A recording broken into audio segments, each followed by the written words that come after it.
പൊന്ന് ഗൈസ്, ഈ ഒരു പ്രോഡക്റ്റ് ഇത്രയും യൂസ്ഫുൾ ആയിട്ടുള്ളൊരു പ്രോഡക്റ്റ് ആണെന്ന് ഞാൻ വിചാരിച്ചതേ ഇല്ല. ഇത് വാങ്ങിച്ച സമയത്ത് ഞാൻ ഒരു വീഡിയോ ഇട്ടിട്ടുണ്ടായിരുന്നു. ചെറുതായിട്ടൊന്ന് ചൂടൊക്കെ എടുത്ത് നോക്കിയപ്പോൾ വേറെ കുഴപ്പമൊന്നും ഇല്ലായിരുന്നു. പക്ഷേ ഇത്രയും ചൂടെടുക്കാൻ പറ്റുമെന്ന് ഞാൻ വിചാരിച്ചതില്ല. നിങ്ങൾക്ക് തന്നെ നോക്കിയറിയാം, ഞാൻ ഡയറക്റ്റാണ് അടുപ്പിൽ നിന്ന് എടുക്കുന്നത്. പക്ഷേ കയ്യിലൊന്നും ചൂടടിക്കുകയോ ഒന്നും ചെയ്യുന്നില്ല. അത്രയും യൂസ്ഫുൾ ആയിട്ടുള്ള, അത്രയും ഈസി ആയിട്ട് യൂസ് ചെയ്യാൻ പറ്റുന്ന ഒരു പ്രോഡക്റ്റാണ് കേട്ടോ. തുണിയൊക്കെ എടുത്ത് തട പിടിച്ചൊക്കെ എടുക്കുമ്പോൾ റിസ്ക്കുമാണ്. തീ വരുമോ അല്ലെങ്കിൽ കയ്യിൽ നിന്ന് വഴുതി പോവോ എന്നുള്ളൊക്കെ ടെൻഷനാണ് കേട്ടോ ഇത്.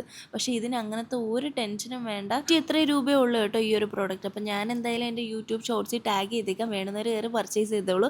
എനിവേ, അടുക്കളയിലെ ഡ്യൂട്ടി എല്ലാം കഴിഞ്ഞിട്ട് സ്കൂൾ തുറക്കാറായതുകൊണ്ട് ഇതാണ് എൻ്റെ അടുത്ത പണി, ഇന്നത്തെ അടുത്ത പണി. അപ്പോൾ പിള്ളേരുടെ ബുക്കൊക്കെ ബൈൻഡ് ചെയ്യാനായിട്ടുണ്ടായിരുന്നു. അപ്പോൾ 2 ബൈൻഡ് വെച്ചാണ് കേട്ടോ ഇടുന്നത്. ഫസ്റ്റ് ഈ ഒരു ബൈൻഡ് വെച്ചിട്ടിട്ട് പിന്നെ ഈ ഒരു കട്ടി കുറഞ്ഞ ബൈൻഡ് വെച്ച് ഇടും കേട്ടോ. അങ്ങനെ പണിയൊക്കെ കഴിഞ്ഞു. അങ്ങനെ ഞാൻ കോട്ടൺ ബഡ്സ് ഓർഡർ ചെയ്തിട്ടുണ്ടായിരുന്നു കേട്ടോ. അത് വന്ന് നോക്കി, 2 വലിയ ബോക്സാണ്. 200 സംതിങ് രൂപ മാത്രമേ ഉണ്ടായിരുന്നുള്ളൂ. അപ്പം ഇതും ഞാൻ ടാഗ് ചെയ്തേക്കാം. Okay, tata, bye bye, see U.